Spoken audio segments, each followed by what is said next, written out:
গর্ভবতী নারী রমজানের ফরজ রোজা ভাঙতে পারবে। দুগ্ধদানকারিণী নারী রমজানের ফরজ রোজা ভাঙতে পারবে।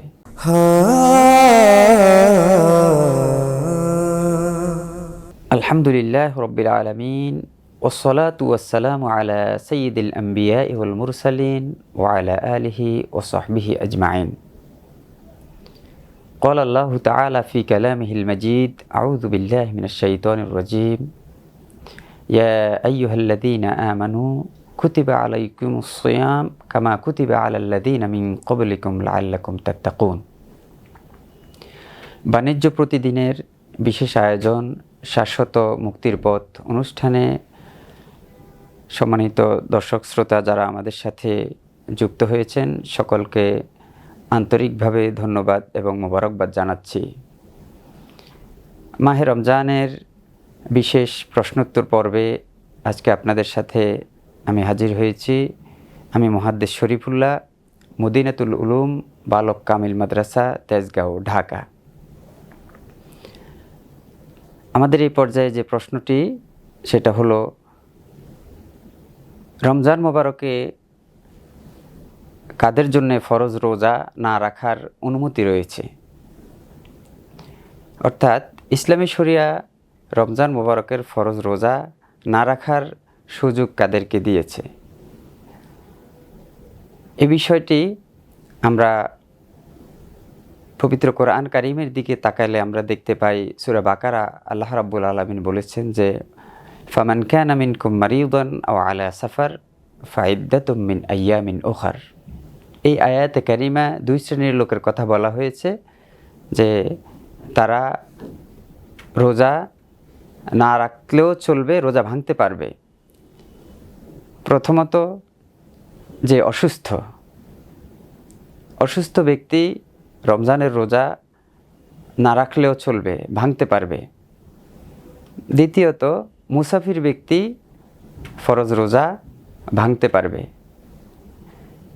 অসুস্থ ব্যক্তি এবং মুসাফির ব্যক্তি তাদের এই রোজা রমজানের পরে অন্য সময়ে কাজা করে দিবে। তৃতীয়ত,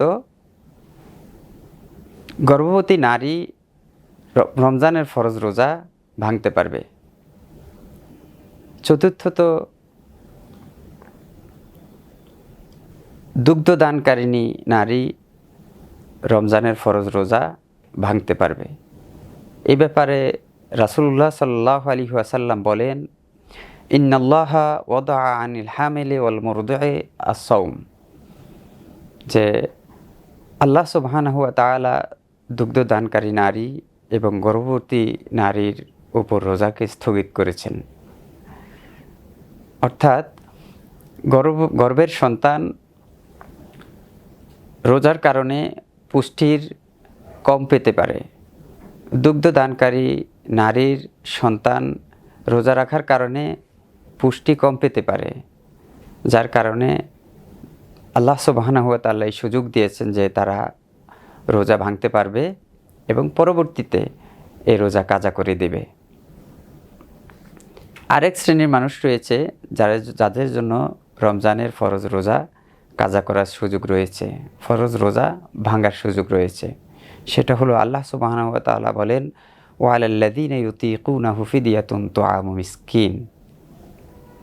যারা রমজানের রোজা রাখতে গিয়ে অনেক কষ্ট হয়, অতিশয় বৃদ্ধ এবং স্থায়ী রুগ্ন ব্যক্তি, যে ব্যক্তি একেবারে বৃদ্ধ, অনেক কষ্ট হয় রোজা রাখতে, আর যে ব্যক্তি এত অসুস্থ যে এই সুস্থতা থেকে নিরাময় হওয়া তার কোনো সম্ভাবনা নাই, তাহলে এমন ব্যক্তিও রোজা ভাঙতে পারবে এবং এদের জন্য রোজা ফিদিয়া দিতে হবে রোজার বিনিময়ে। তাহলে আমরা পেলাম এই কয়েক শ্রেণীর লোক, যে অসুস্থ, মুসাফির, গর্ভবতী নারী, দুগ্ধদানকারী নারী এবং একেবারে বয়োবৃদ্ধ এবং স্থায়ী অসুস্থ ব্যক্তি রোজা ভাঙার সুযোগ পাবে। এদের কারোরই কাফারা দিতে হবে না, তবে কাউকে ফিদিয়া দিতে হবে আর কাউকে কাজা দিতে হবে। কেবলমাত্র দুগ্ধদানকারী নারীর ব্যাপারে কাজার পাশাপাশি ওলামায়ে কেরাম ফিদিয়ার কথাও উল্লেখ করেছেন।